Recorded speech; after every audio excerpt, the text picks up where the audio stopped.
Let's start with a prayer, and then we will dig into our lesson in Proverbs. God, we thank you for another time that we can gather and study your word. We ask that you please, especially at this time, be with those who are struggling with COVID, and Bud, who's in the ER with a concussion, and those who are struggling with other injuries or sicknesses. God, please give them healing and strength. We ask you, please be with us as we are apart and discouraged. Please give us comfort. Help us to reach out to one another, either by phone or in card or in text, or to let one another know that we're thinking of each other, because we are united by something that is greater than time and space, your love. As we study tonight, please give us wisdom and insight that comes from Proverbs, that we would be able to understand what your word is trying to tell us, so that we can live lives that are more in line with your righteousness. In Jesus' name, amen. Okay. Let us begin then with the introduction.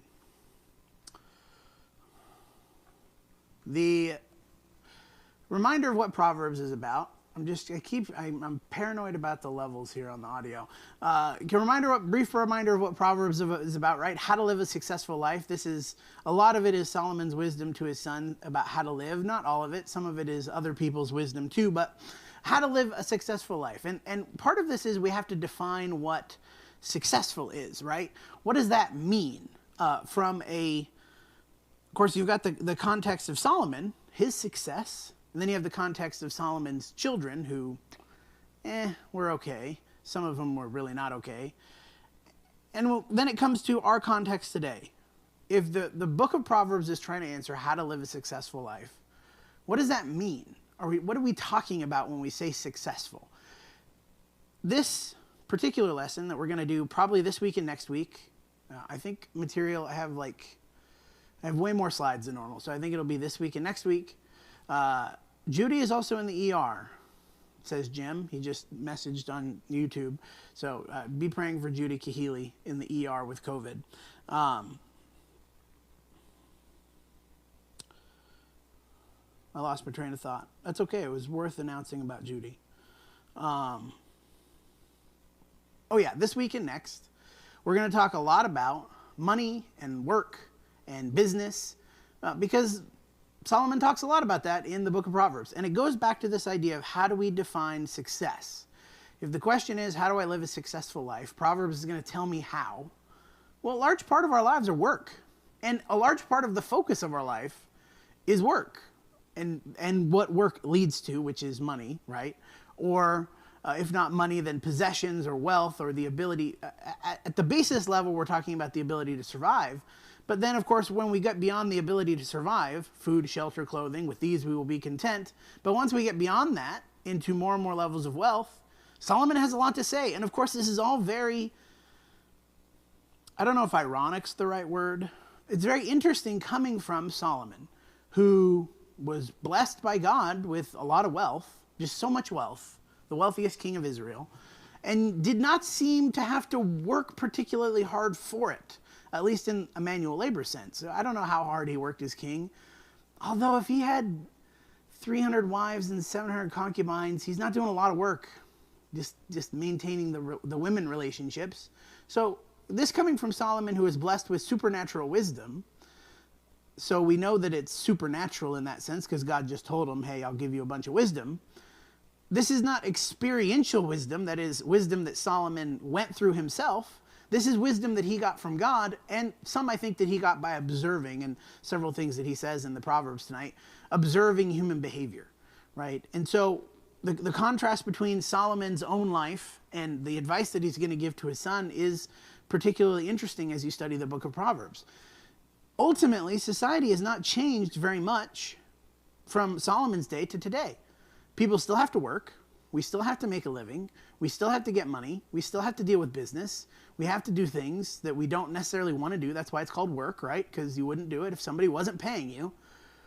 We still have to do that like they did. Now, our level of wealth, I do want to reiterate, our level of wealth is so much higher on the overall. But this is still a central part of people's lives. And so it is apt that Proverbs has so much to say about money and hard work and business and finance. So much of Proverbs is about these topics because they are central to a lot of our lives. Now, ultimately, the reason that this is because of Adam, right? You go all the way back to Genesis 3:17. Genesis 3:17 through 19, to Adam he said, this is of course after the sin in the garden, right? Because you have listened to the voice of your wife, have eaten of the tree which I commanded you, you shall not eat of it. Cursed is the ground because of you, in pain you shall eat of it all the days of your life. Thorns and thistles it shall bring forth for you. And you shall eat of the plants of the field. By the sweat of your face you shall eat bread, till you return to the ground, for of it you are taken, for you are dust, and to dust you shall return. So this punishment, this coming from God, as Adam and Eve, of course, they take the fruit that he said not to eat, and then he cast them out of the garden. This is the consequence. You're going to have to work to eat, work to survive. Survival is not going to be easy. And so, again, Proverbs is building on an idea that has been present throughout the entire biblical narrative, and why it's so relevant today. This is one of the main things I really want to drive home in this study, is the idea that Proverbs is just as important, just as full of wisdom for us as it was for them. Because at least this area of life is basically the same. We have to work to eat. The mechanics of that have changed, but at the end of the day, you still have to go do stuff you don't want to do in order to survive. Most of us, not everybody, but we'll talk about that as we go through. So, introduction. I want to remind people, before we dig into this one more time, I'll probably say it every week. These proverbs, short, wise sayings, short, pithy sayings, are generally true. As we're going to go through this wisdom, you can think of exceptions. We all can. I can think of a dozen I haven't studied the material before, so. These things are not going to be universally 100% true in all circumstances, because there's exceptions to in any specific circumstances. These are things that are generally true, and more importantly, these are things that we should strive for. A lot of times our lives don't look like these things, the way that he's going to talk about money and work and business and finance, but that doesn't mean we shouldn't be trying to make it that way. So maybe you look around, you see exceptions to that, but these are still things that we could be striving for and working for and trying to accomplish, right? So a lot of this is going to sound cliche, but this is ancient. A lot of the cliches come from stuff like Proverbs. So the cliche is the other way around, right? Proverbs is not cliched. The other stuff is cliched because Proverbs said it mostly first. So the first category here of things in money and finance. Laziness is the enemy of success. This is a pretty basic one, really. This is the first sort of main chunk of proverbial. Oh, this is where proverbial gets in. This is, of course, the main chunk of, the first is the main chunk in proverbial wisdom for us in money and finance is a lot of instructions about laziness. Now, the classic one, the most classic one is, oops, I missed it. No, there it is. Proverbs 6 through 11 is the most classic proverb about hard work and laziness. Go to the ant, O sluggard, consider her ways and be wise. Without having any chief, officer, or ruler. What's the point of that? Nobody's telling her what to do, right? This is instinctual. Without having any chief, officer, or ruler, she prepares her bread in the summer. She gathers her food in the harvest. How long will you lie there, O sluggard? When will you arise from your sleep, a little slumber, a little folding of the hands to rest, and poverty will come upon you like a robber. Ooh, that cut off there. What does the rest of that say?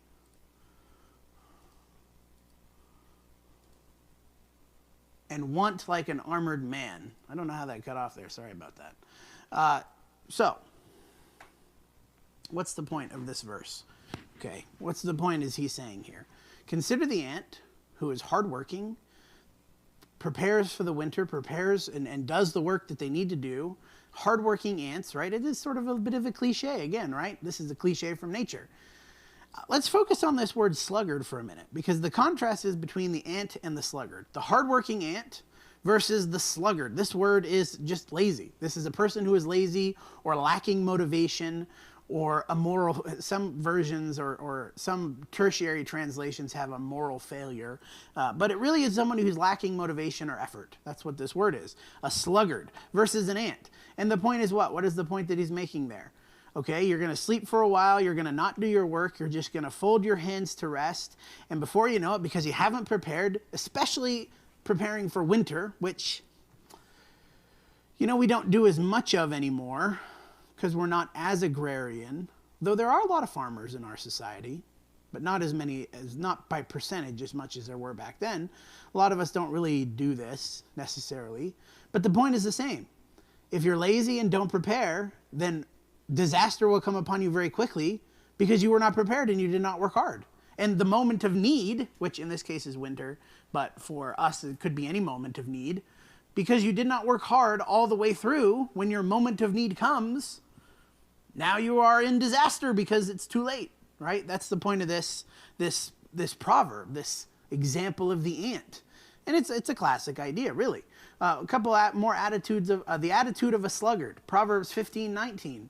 The way of a sluggard is like a hedge of thorns, but the path of the upright is a level highway. Have you ever known somebody who they just complain that everything was so hard? When somebody is lacking motivation or lacking in hard working, just everything is so hard to do, and they just can't want to do it. Everything's like a hedge of thorns, is what Solomon says here. The way of a sluggard is like a hedge of thorns, but the path of the upright is a level highway. Proverbs 21:25 through 26. The desire of the sluggard kills him, for his hands refuse to labor. All day long he craves and craves, but the righteous gives and does not hold back. Now, a couple interesting things about this. Again, we know, of course, that this is Rebecca says the Proverbs principles are applied still today in every aspect of life. And that's absolutely true. I'll put this back up here again. Why is the sluggard not working? Because he doesn't want to. Oh man. Isn't that just the most classic motivation? I'm not working because I can't. It's not that I can't. It's not that I have circumstances preventing me. It's not that I'm incapable. I just don't want to, right? That's what he's saying, right? The desire of the sluggard kills him, for his hands refuse to labor. All day long he craves and craves. He wants things that he can't have because he's not willing to work for them. Ultimately, now the contrast is interesting in this proverb. All day long he craves and craves, but what? The righteous gives and does not hold back. So contrasted with the sluggard, the sluggishness, the laziness, the lack of motivation, one who wants things but is not willing to work for those things, contrasted with that is someone who is generous. And there's an interesting contrast because it's not between necessarily the lack of motivation and the hard worker, but the desire is what's contrasted here. The lazy person doesn't want to work. The righteous person, what? Gives and does not hold back. And presumably has enough to give because he is hardworking, right? Because he's not lazy, because his desire is not just for himself. He is hardworking and doing what is necessary in order to give and is not willing to hold back, is very generous, presumably because he was hardworking. That's an interesting contrast, I think. Proverbs 26:13 through 16. The sluggard says, there's a lion in the road, there's a lion in the streets. Now, this is very interesting to me. I think this is an excuse, right? I don't think that Solomon is saying the sluggard is right about that. The sluggard is giving an excuse. Oh, I can't work because there's a lion in the street. You know people who give excuses, right? Who just give excuse after excuse. As a door turns on its hinges, so does a sluggard on his bed. I like that idea. He just tosses and turns because he's still sleeping, right? He sleeps and sleeps and sleeps. The sluggard buries his hand in the dish. I just love this phrase. The sluggard buries his hand in the dish. It wears him out to bring it back to his mouth. So he puts his hand down to eat, and I can't lift the food to my mouth. It's too hard. That's how lazy this person is, the sluggard. It's just so funny. The sluggard is wiser in his own eyes than 7 men who can answer sensibly. And really it goes back to that last point, which we'll talk about in just a minute. So we've seen some qualities of a lazy person. They let their desires get in the way of hard work. I don't want to work, so I'm not going to. I want other stuff, so I'm going to do that instead. They give excuse after excuse. Everything seems too hard, right? They could never just it's just everything is harder than it needs to be. And they're wise in their own eyes. And that's really what it gets back to. Proverbs 26:10 through 12. Like an archer who wounds everyone is the one who hires a passing fool for a drunkard. Like a dog that returns to his vomit is a fool who repeats his folly. Do you see a man who is wise in his own eyes? There is more hope for a fool than for him. Now, this is the verses immediately prior to this, right? You see 26:13 through 16. Just prior to that, this is what Solomon has said. The one who hires a passing fool or a drunkard is going to hurt everybody involved in the project because he's lazy, right? Like a dog who returns to his vomit is a fool who repeats his folly. In our context is what? The one who is lazy, disaster has come upon him because he was not hardworking, like the example of the ant. His desires have gotten in the way of his hard work, and so he's lacking in some basic thing. He's unwilling to work. And what? He's like a dog returning to his vomit. He just does it over and over and over and over and over. Why? Do you see a man who is wise in his own eyes? There is more hope for a fool than for him. Because this is what it comes down to. The person who is not willing to work hard surely is because they think that their way is better. Now, are there legitimate excuses? And again, we can think about this in a number of different levels. Because we could think about this in terms of manual labor. There are people who really can't do manual labor, but there's other ways they could work hard, right? The idea of laziness is not that you're not doing physical labor. The idea of laziness or being a sluggard is that you lack motivation or effort. And this is the key point. The passages apply no matter what sort of line of work you find yourself in, what your job is.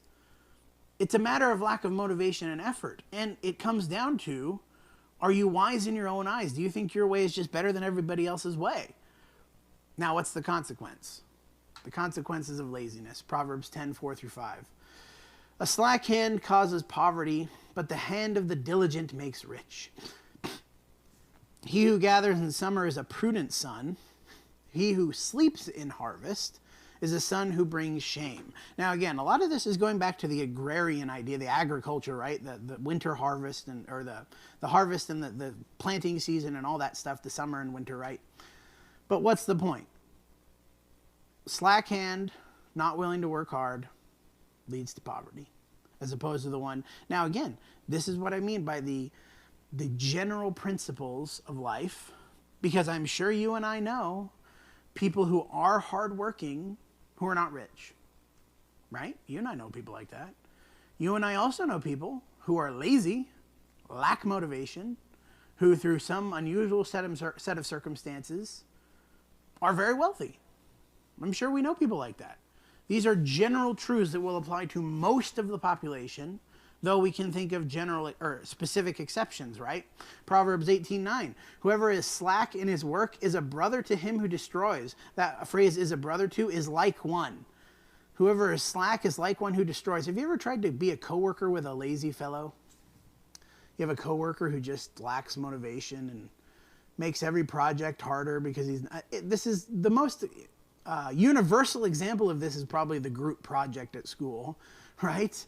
The group project at school where maybe you were the lazy one, maybe you were the hard worker, but there usually was somebody who did a lot of the work and then someone who didn't want to do any of the work. And it was just much harder to do the group project because that person did not want to do the work, right? Proverbs 20 verse 4, the sluggard does not plow in the autumn, he will seek at harvest and have nothing. The ultimate conclusion, right, is what? Laziness is the enemy of success. If you want to be successful in life, and in this case it's about hard work in terms of your job, right? And Solomon's talking about it in terms of survival, specifically because it's about food and farming, right? So the one who doesn't do these things is not going to have the harvest and have food. I think our society has shifted a bit away from that, but the point is still the same. The end result of being lazy is you're not going to be as successful. You just won't. Just is what it is.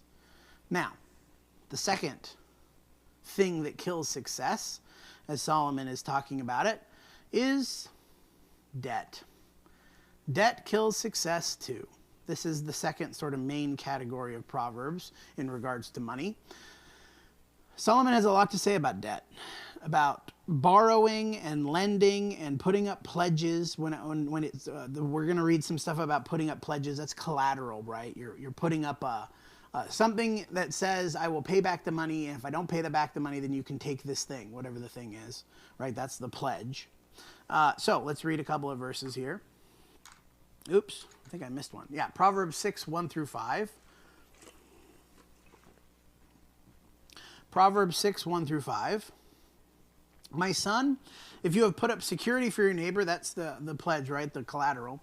You have given a pledge for a stranger. Now, this is not giving a pledge for your own debt, but it's for somebody else's debt. Oh, he's good for it. If he doesn't pay back, then you can have my tractor or whatever. I don't know what it is. If you are snared in the words of your mouth, caught in the words of your mouth, then do this, my son, save yourself. He's so urgent about this. For you have come into the hand of your neighbor. Go, hasten and plead urgently with your neighbor. Give your eyes no sleep and your eyelids no slumber. Save yourself like a gazelle from the hand of the hunter, like a bird from the hand of the fowler. This is the idea of being indebted to your neighbor. And in this case, the debt is doubly bad because your neighbor has the debt and you have sort of put the collateral up for him. And what is Solomon saying? Make that right immediately. Don't rest until you have gotten yourself out of that situation, however that would come about. This is, I think, the most strongly worded portion of this idea in Proverbs about getting out of being beholden to somebody else, in this case being beholden to your neighbor. But there's some other passages we could look at. Proverbs 22:7, the rich rules over the poor, and the borrower is the slave of the lender. Oh man, isn't that the truth? There's an interesting book I read, I don't know, last year called Debt, the First 5,000 Years, which frames human history as really a series of exchanges of debts. That's what our whole economy is based on, IOUX for this thing. And the record keeping of debts and the idea of lending and borrowing is an ancient idea. This is not something that we made up, right? Bob talked about it a lot in, when was that? The class on Deuteronomy. That's what it was. One of the things that Moses wrote to the people in Deuteronomy and in Leviticus and Numbers later on, the idea of not exercising usury or exacting interest when you loan money to your neighbor, right? This idea that debt puts you at the mercy of, and that's what he says here, right? The borrower is the slave of the lender. There are so many things, how do I say this right? Debt can, if we are not careful and in control, ruin us. You know people like this. They got so far in debt that they couldn't do anything about it. They couldn't get out of it. And it ruins people. You and I know people like that. And in our country and society, where it is relatively easy to borrow money, that's a credit card, right? Relatively easy to borrow money. And it doesn't feel like you're borrowing money. But that's what you're doing when you use a credit card. You're borrowing money. You are then beholden to that little piece of plastic and the bill that comes every month. And if you just do it and do it and do it and do it, it very quickly becomes untenable. You and I, everybody that's watching this knows somebody, or maybe is in the situation themselves where it just has become an avalanche of debt. And it is something to be avoided really at all costs. Proverbs 22, 26, and 27. Be not one of those who gives pledges, who puts up security for debts. If you have nothing with which to pay, why should your bed be taken from under you? This is again going back to that idea of collateral here, right? Now, here's the problem.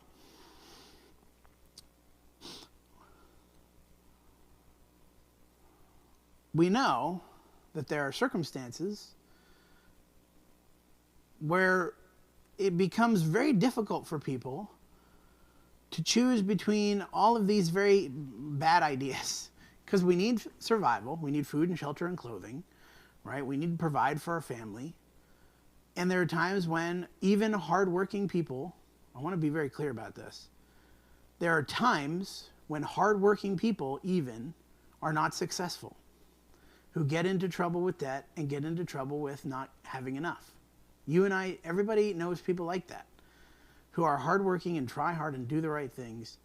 And this is my point about the general principles of Proverbs. The goal is to avoid debt, at least according to Proverbs, according to Solomon. The goal would be to avoid debt. It doesn't always play out that way. So the goal then becomes to get out of debt, because that will lead to more future success. And going back to the first point, then what? How would I do that? Well, I need to work hard. I need to be willing to have the motivation and the effort to do what is necessary to do. Because here's what tends to happen in a lot of cases. People are lazy, they're not hardworking, they get into trouble financially, and then they borrow money, and then they're more in debt. And then it becomes this vicious cycle, right? So there are exceptions to these rules, and I want to be clear about that. A lot of people that you know that struggle with financial problems are not lazy bums. There's just a lot of circumstances in life. But the general truth is that if we are lazy, we're going to have financial difficulty, which is going to lead to debt, which is going to be a vicious cycle leading to more and more problems. So the goal would be to avoid those things. And really this lesson and all of the Bible is framed in two ways. There is the, here's how to avoid problems. And then there's the, here's what you should do if you have the problems, right? The instructions that we're looking at, especially to those who are watching this who are not in these problems, is how to avoid them, how to avoid these problems. Try really hard not to borrow. Be a hard worker. And if you're in the difficult circumstance, well, then there's some other things we can talk about. Now, I want to pause here for a moment, look at my phone, see if there's any comments. I don't see if there's any comments. Okay. Thinking about what time it is. We'll go for another 10 minutes or so, then we'll wrap it up. I'm not going to get done with this topic tonight, so we'll finish it up next week. The third subject in this, and these all feed off each other, right? The third subject is wealth is not the be-all, end-all. Wealth is not the most important thing. Now, we're talking about business, we're talking about success, we're talking about hard work. But it is important to note as we go through these things, they've really been, and the way that Solomon has talked about them, about wealth building, that I'm building my wealth, I'm working hard and getting a lot of money, and I'm avoiding debt so I can get more money. And this is a very difficult thing to reconcile with the life of Solomon, because Solomon was phenomenally wealthy, super wealthy. If you read Ecclesiastes, you read 1st and 2nd Kings, I don't remember which book he's in. First Kings, he's in 1st Kings. He just had so much money. So it's hard to reconcile some of this stuff with Solomon's own lifestyle. This is very much a do as I say, not as I do sort of a situation. But he does have a lot of instruction for his son. And I do want to reiterate, the wisdom we're finding in Proverbs is not unique to Proverbs. It's found all over the Bible. And we'll talk about a little bit of that as we go to the end. So wealth is not the be-all, end-all. Why? Why is wealth not the most important thing? When we talk about hard work, we talked about debt. It's not just about how much money you make. That's not the most important idea when we think about how to live a successful life. Number one, well, wealth is ephemeral or temporary. Proverbs 11:28. Whoever trusts in his riches will fall, but the righteous will flourish like a green leaf. Proverbs 21:17. Whoever loves pleasure will be a poor man. He who loves wine and oil will not be rich. This is about people who, well, I'll talk about that in a minute. Let's put one more up there real quick. Proverbs 21:20, precious treasure and oil are in a wise man's dwelling, but a foolish man devours it. Now, there's a couple of things I want to point out about this. Whoever trusts in his riches will fall. Well, that's pretty basic, right? If you put your trust in riches, that's going to let you down because riches are temporary. Now, the last two there are kind of interesting. Whoever loves pleasure will be a poor man. He who loves wine and oil will not be rich. That's the idea of spending. If you spend and spend and spend and spend, you won't be rich. But then it kind of becomes the point of, if I'm rich and I'm not spending, then what's the point of being rich? And we'll talk about that as we go through this. same thing, the idea of saving. Precious treasure and oil are in a wise man's dwelling, but a foolish man devours it. Again, that's the idea of saving, right? Of not just spending and spending. But here's the deal. Whether you spend it or whether it gets lost in some other way, we all know people who were, maybe we don't all know people, we all know of people who are rich and then are not. How many people do you read about who win the lottery, who then 2 years later, they're back to where they were because they spent all that money? And I don't understand how it's possible to spend $200 million. I just don't understand it. But we see that happen over and over and over again. Former athletes who made piles of money in their life, who then they didn't have 10 years after they retired, spent all their money. And that's what those last two things are. Whoever loves pleasure will be a poor man. Precious treasure and oil are in a wise man's dwelling, but a foolish man devours it, spends it all, because ultimately wealth is ephemeral. You have it, and then you spend it, and then it's gone, and if you spend it on the wrong stuff, then you become poor. That's how it works. But it's a more general truth, of course, we know, that all physical things are temporary. And all physical things are subject to theft and destruction.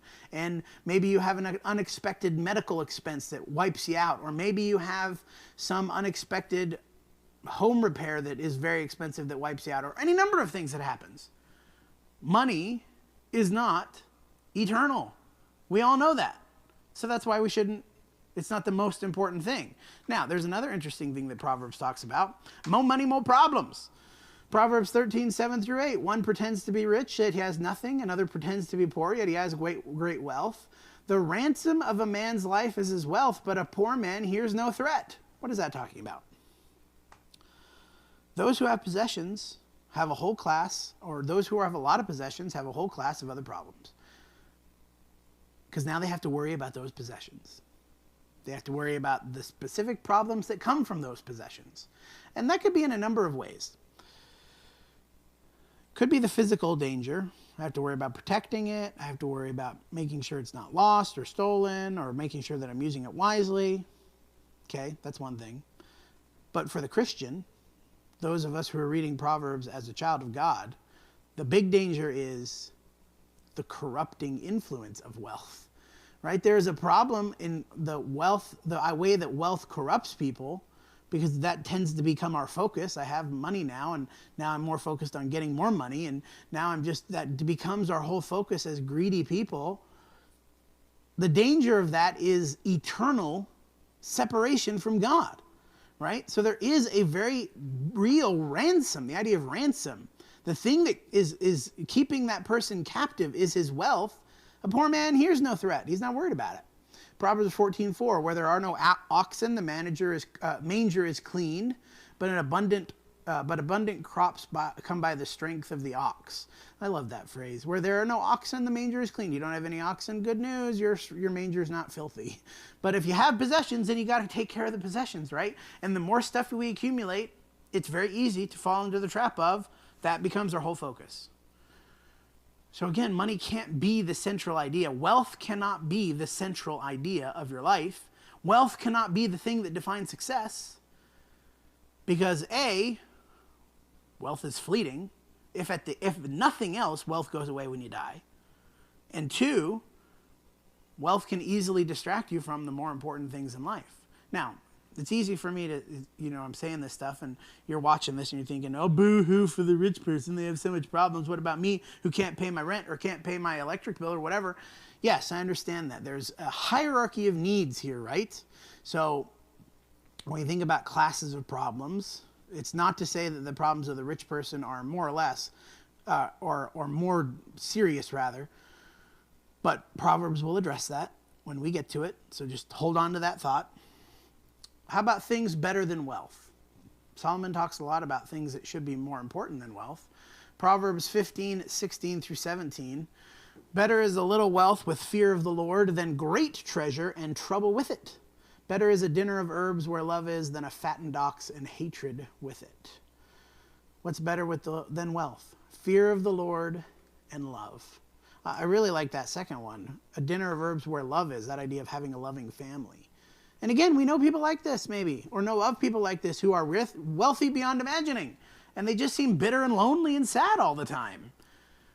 That's what Solomon's driving at. Wealth is not the main driver of success. Wealth is not the point. When the question is how can I have a successful life?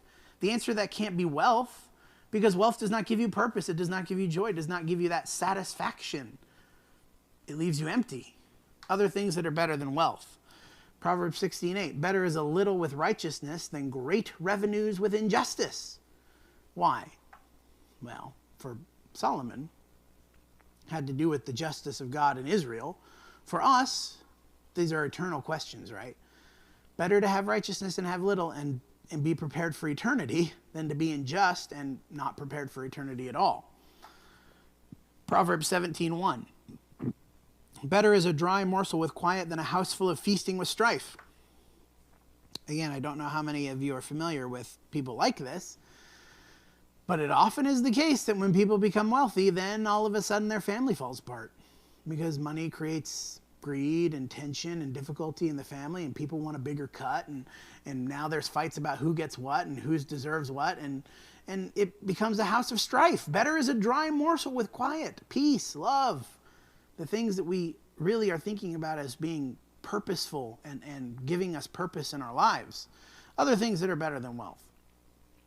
Proverbs 28:6-8, better is a poor man who walks in his integrity than a rich man who is crooked in his ways. The one who keeps the law is a son with understanding, but a companion of gluttons shames his father. Whoever multiplies his wealth by interest and profit gathers it for him who is generous to the poor. That last phrase in particular, well, I say that. Better is a poor man who walks in integrity, okay? Whoever multiplies his wealth by interest and profit gathers it for him who is generous to the poor. Who is that? Might have been the king in regards to taxes, or it could just be God, because that person who gathers all that wealth, he dies, and then that's the end of it, and it goes to somebody else. And God's going to distribute that as he will. But at the end of the day, if you're being shady and underhanded in your dealings and you're accumulating such great wealth, maybe that benefits you for 60 years, but at the end, it's not going to be for you, because you're going to die. And Solomon really struggled with that in Ecclesiastes. Another verse, Proverbs 28:25, a greedy man stirs up strife, but the one who trusts in the Lord will be enriched. And what's the point of all these proverbs that Solomon is driving at? It is better to be righteous, to have a good relationship with God, to have a good family, to have peace in your house and love. Those things are better than wealth. And there's a curve here, right? Because the poor person, the person who does not have enough, they are struggling with a different set of problems. They can't have peace and security and purpose. They can be righteous, but their lives are very difficult because they don't have enough. There's a curve of once you reach a certain level where your needs are met, and then once you keep going into excessive wealth, there's sort of a sweet spot there, right? Where we want our needs to be met, but the more wealth we get past that, the harder it is to remain righteous, to remain in good standing with God because of all these other things that get in the way. Now, one other thing I want to focus on before we wrap it up tonight. The idea of get rich quick.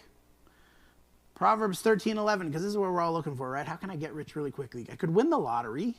I could... There was literally just a comment on... I think it was Sunday night's video. It was a bot comment on, oh, here's a way to make $6,000 a week working from home. And, it's spam.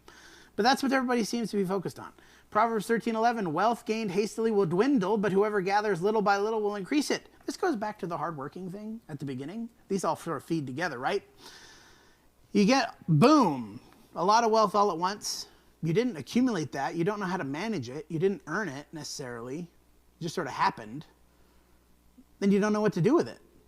And you spend it and overspend it, and then it's gone. Because you had not built up the habits that would allow you to properly manage that sort of wealth. Proverbs 20:21.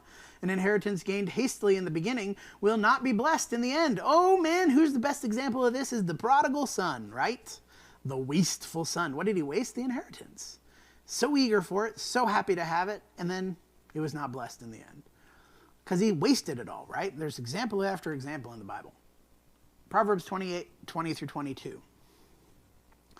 A faithful man will abound with blessings, but whoever hastens to be rich will not go unpunished. To show partiality is not good, but for a piece of bread a man will do wrong. A stingy man hastens after wealth and does not know that poverty will come upon him. There's a lot of contrast here.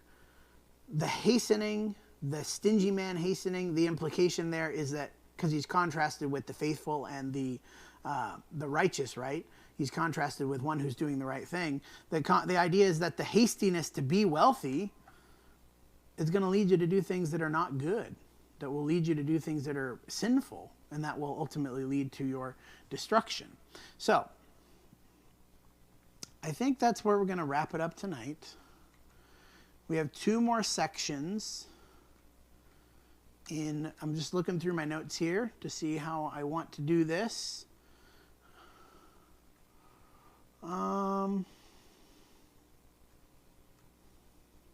You know what? No, we're going to wrap it up tonight. I got 5 more minutes of material, then we're going to be done because it's only 7:43. One thing I meant to say, I am going to make a chart, an infographic, because I'm only doing snippets of these topics. There are so many other proverbs that address each of these topics, and I'm picking like 4 or 5 out of each one. I'm going to make an infographic that has the whole list of all these topics and the different proverbs about them. So let's do the last section here. What will it profit a man? And this is the sort of the conclusion, right? We need to be hard workers, try to avoid debt. There are things that are more important than money. And we're sort of glossing over a section about being honest and upright. These all go back together, right? It's more important to be righteous, to be to live the right kind of life that God wants you to live. That's more important than being wealthy. Wealth is not the measure of success. Providing for your family is a measure of success because that's a matter of righteousness. That's what God commands us to do. But it's more important that we be honest in our dealings with people than that we are wealthy and super successful in the way the world thinks. Because I want to read a couple verses to end here. Proverbs 10:2, treasures gained by wickedness do not profit, but righteousness delivers from death. Do not profit in what way? Well, in Solomon's day, again, I don't know how much Solomon thinks about heaven necessarily, but he's thinking about God who really directly dealt with the Israelites in a very specific way. God who smote people and who is promising them, if you are not obeying my commandments, I will not let you prosper. I think that's really what Solomon has in mind here, right? Now, for the Christian, this has a different flavor to it. Righteousness delivers from the second death. Proverbs 10:9, whoever walks in integrity walks securely, but he who makes his ways crooked will be found out. Well, again, we can think about the double meaning of this. This is true in life. You may think you're doing well, you're cheating at work, you're cheating on your taxes, you're cheating your business partner. It's going to be found out. Very few people go their whole lives and never get caught and never have any consequence. Maybe the law never catches you, but you know what? It leads to family problems and it leads to problems with your marriage and you're having to live with that guilt your whole life and maybe that leads to stress and different health issues. But of course we know that ultimately this will be found out in the judgment, right? Proverbs 10:16, the wage of the righteous leads to life, the gain of the wicked to sin. So as Solomon is sort of contrasting these two things, work hard, you will prosper. Work hard, you will be blessed. You will be successful. You'll have what you need to survive. Avoid debt. But at the end of the day, money is not the point. It's about something deeper than that. Hard work is an extension of our righteousness, an extension of our desire to be pleasing to God. So let's come to the words that are not Solomon's. Proverbs 30, verse 7. I think this is Lemuel. I could look that up real quick. Let's see. There's 2 guys at the end of Proverbs who write different proverbs. Let's just find out who this is real quick because I can't remember which of the guys it is. Oh, this is Augur. Agur. This is Augur, son of Jacob, the oracle. This is not Solomon. But here's what he says. 2 things I ask of you, deny them not to me before I die. Remove from me far from me falsehood and lying. Give me neither poverty or riches. Feed me with the food that is needful for me, lest I be full and deny and say, who is the Lord? Or lest I be poor and steal and profane the name of my God. This is kind of what we're shooting for, isn't it? And if we're being honest, maybe a little extra. Why? Goes back to something we talked about previously, to be able to be giving generously. So it's not wrong to be wealthy as long as you're using that wealth to be generous and help others. But really what we're shooting for is neither poverty nor riches. Give me enough so that I'm not tempted to sin by stealing and doing sinful, unrighteous things to get enough, to get what I need to survive. But don't let me be rich so that I forget God. Isn't that what he's praying here? And I really like this prayer. Lest I be full and deny you and say, who is the Lord? I don't need God. Look how wealthy I am. You can be wealthy and still be righteous, but it's hard. And there is a sweet spot. I think I've said this before, that one of the studies that I reference fairly frequently. As wealth increases, there is an increase in happiness up until about $70,000 a year. And then after that, wealth is not correlated with happiness. Enough to survive, have a little extra. You're not hurting for what you need. You have enough to be generous. But then as you increase wealth and wealth and wealth and wealth, it's not correlated with happiness. And this ultimately goes to Matthew 20. This is the last verse. Matthew 16:24 through 26. Then Jesus told his disciples, if anyone would come after me, let him deny himself, take up his cross, and follow me. For whoever would save his life will lose it, but whoever loses his life for my sake will find it. For what will it profit a man if he gains the whole world and forfeits his soul? Or what shall a man give in return for his soul? What's the answer? Nothing. Nothing you can give for your soul. And there's no material possession that's worth it. So, be hardworking. Do your best in business and work to be successful in that way. But ultimately, Solomon is primarily concerned, and I think for his son, who is going to inherit a lot of Solomon's wealth, right? Solomon's really trying to drive into his son. Wealth is not the be-all, end-all. It is a means to an end. A means to be generous, specifically, is the end.